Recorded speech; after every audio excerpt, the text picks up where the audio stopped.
حضرت ذوالقرنین رضی اللہ تعالیٰ عنہ، اللہ تعالیٰ نے انہیں زمین میں اقتدار دیا تھا۔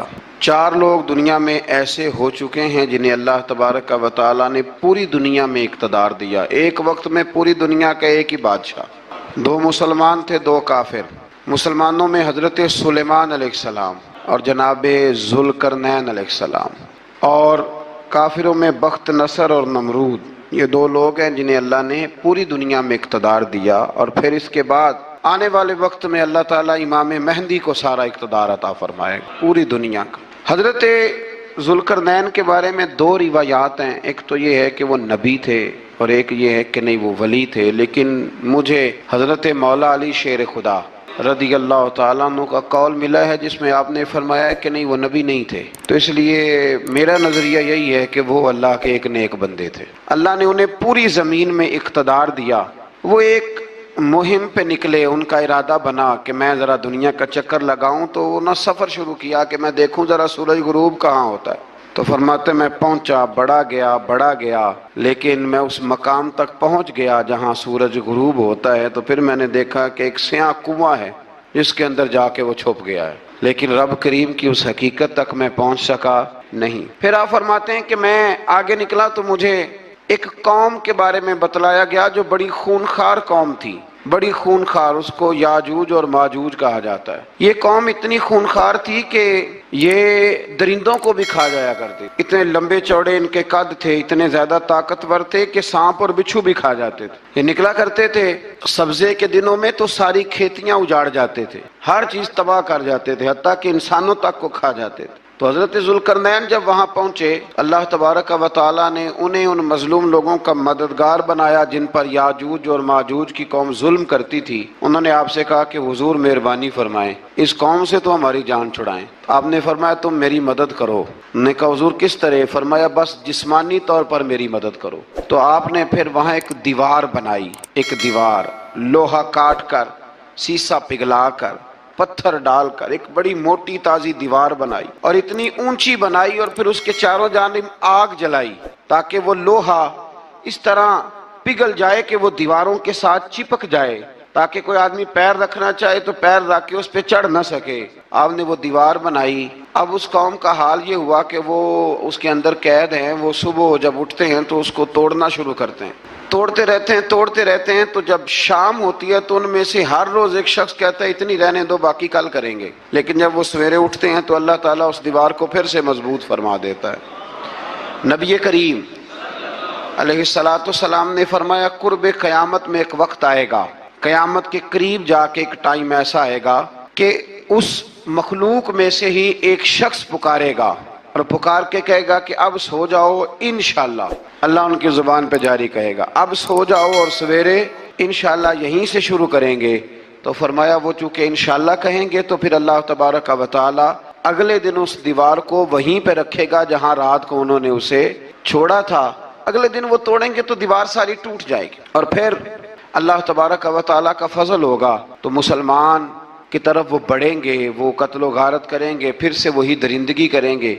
تو پھر حضرت عیسیٰ علیہ السلام ان کے لیے دعا کریں گے، تو دعا کا یہ حال ہوگا کہ ان کے وجود پر کچھ ایسی چیزیں برآمد ہوں گی جن کی وجہ سے وہ مر جائیں گے، ختم کر دیے جائیں گے، قیامت کے قریب جا کے وہ دوبارہ آئیں گے۔ اس کے بعد پھر اللہ تبارک و تعالیٰ نے سورہ کہف کی آخری آیات میں 7 سمندر اور ان جیسے اور بھی آ جائیں، فرمایا 7 سمندر ہوں اور ان جیسے اور بھی آ جائیں اور مل کر وہ روشنائی بن جائیں تو میرے رب کے کلمات ختم ہونے سے پہلے سمندر ختم ہو جائیں۔ اور آخری آیت میں اللہ تعالیٰ نے فرمایا کہ اے رسول صلی اللہ تعالی علیہ وسلم آپ کہہ دیجئے کہ میں تمہاری طرح ہی ایک بشر ہوں، انا بشر مثلکم، میں بھی تمہاری طرح ایک۔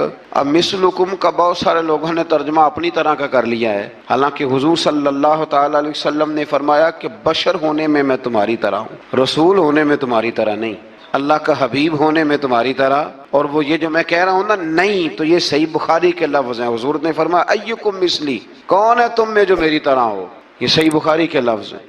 اللہ تبارک و تعالیٰ سمجھنے کی توفیق عطا فرمائے۔ پھر اس سے آگے سورہ مریم شروع ہوتی۔ اس صورت میں اللہ تبارک و تعالیٰ نے حضرت زکریہ علیہ السلام کا ذکر فرمایا ہے کہ وہ لا ولد تھے اور بڑھاپے کی عمر کو پہنچ چکے تھے۔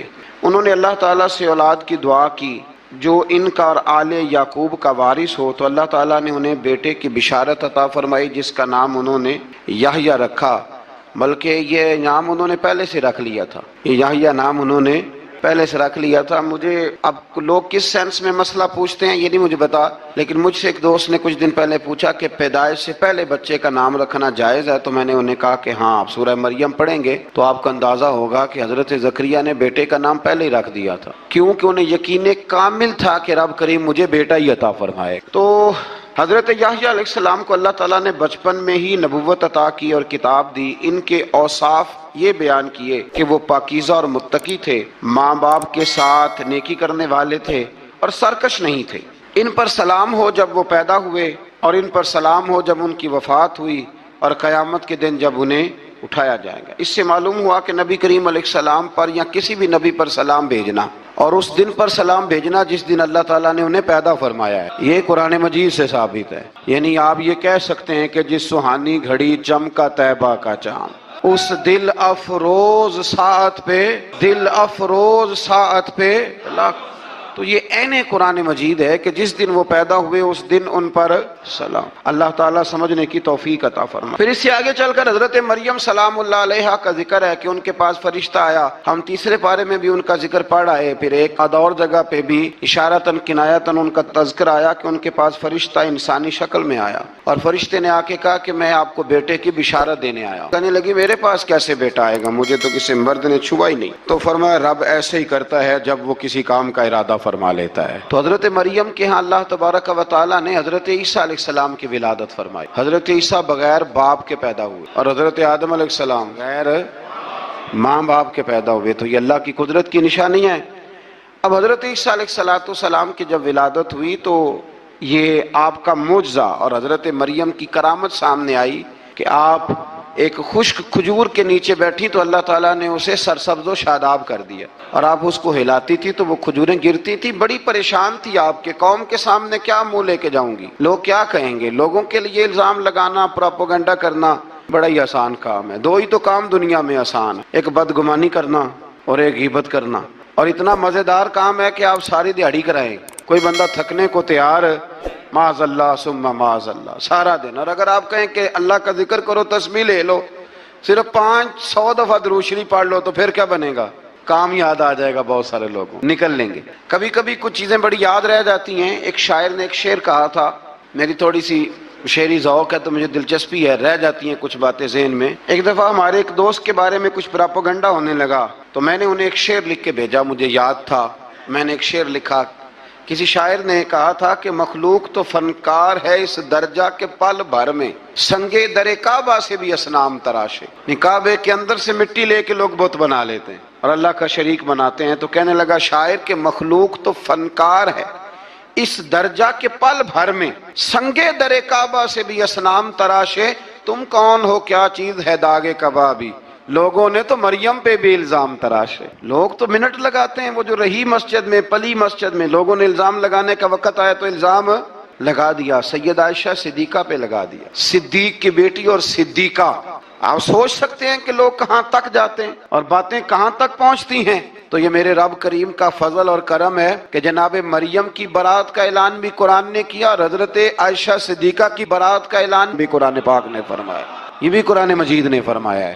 اور کل پرسوں بھی بات ہو رہی تھی حضرت یوسف علیہ السلام کی، تو الزام تو لگتے رہتے ہیں۔ تو میں نے اس دن بھی سوال کیا تھا، پھر دہراتا ہوں کہ غلطی کیا تھی حضرت یوسف کی؟ کبھی کنواں اندھیرا، کبھی بھائیوں کے تھپڑ، کبھی مصر کا بازار، اور ذرا سوچو تو صحیح جب بولیاں لگتی ہیں انسان کی تو کیا حال ہوتا ہے۔ اور پھر ذرا یہ بھی تو دیکھو نا کہ جب زلیخا نے الزام لگایا تو پھر کیا حال ہے، اور پھر 12 سال کی جیل پر رب فرماتے ہیں شانیں میں نے یوسف کو ہی عطا فرمائی ہیں۔ تو حضرت مریم سلام اللہ علیہا جب وہ بیٹا لے کے گئی ان کے پاس تو انہوں نے کہا یہ کہاں سے آ گیا؟ تو آپ فرمانے لگی میں نے تو چپ کر روزہ رکھا ہوا ہے، اسی سے پوچھ لو یہ کہاں سے آیا ہے، یہی بتائے گا۔ پنگوڑے میں تھے حضرت عیسیٰ علیہ السلام، پنگوڑے میں، تو قرآن مجید کہتا ہے کہنے لگے قال انی عبد اللہ، حضرت عیسیٰ بولے اور بول کے کہنے لگے میں اللہ کا بندہ ہوں، اور آتانی الکتاب، خالی نہیں آیا، کتاب ساتھ لے کے آیا ہوں، وجعلنی نبیا، اور اس نے مجھے نبی بنا کے بھیجا ہے۔ تو حضرت عیسیٰ علیہ السلام پنگوڑے میں ہیں تو کلام فرما رہے ہیں، اپنے نبی ہونے کا اعلان فرما رہے ہیں، اب اس بندے کے قریب جا کے اس سے سوال کرنے کو دل نہیں کرتا جو نبی پاک کے بارے میں کہتا ہے 40 سال کے بعد نبی بنے. یہاں پنگوڑے میں حضرت عیسیٰ کلام کریں پنگوڑے میں، اور وہ پنگوڑے میں کہے میں نبی ہوں، اور تو اپنے رسول کے بارے میں یہ کہے کہ بکریاں چرا رہے تھے تو معاذ اللہ انہیں پتہ ہی نہیں تھا کہ میں نبی بن جاؤں گا. ایسی کوئی بات نہیں. اعلیٰ حضرت فرماتے ہیں اللہ اللہ وہ بچپنے کی پھبن، یعنی بچپن میں بھی رنگ ڈھنگ نرالے تھے میرے رسول. اللہ اللہ وہ بچپنے کی پھبن، اس خدا بھاتی صورت پہ لاکھوں سلام. اس خدا بھاتی صورت پہ. اور مرحوم اعظم چشتی نے بھی ایک جملہ بڑا خوبصورت کہا، اس نے کہا تیری حیات پاک کا ہر لمحہ پیغمبر تیری حیات پاک کا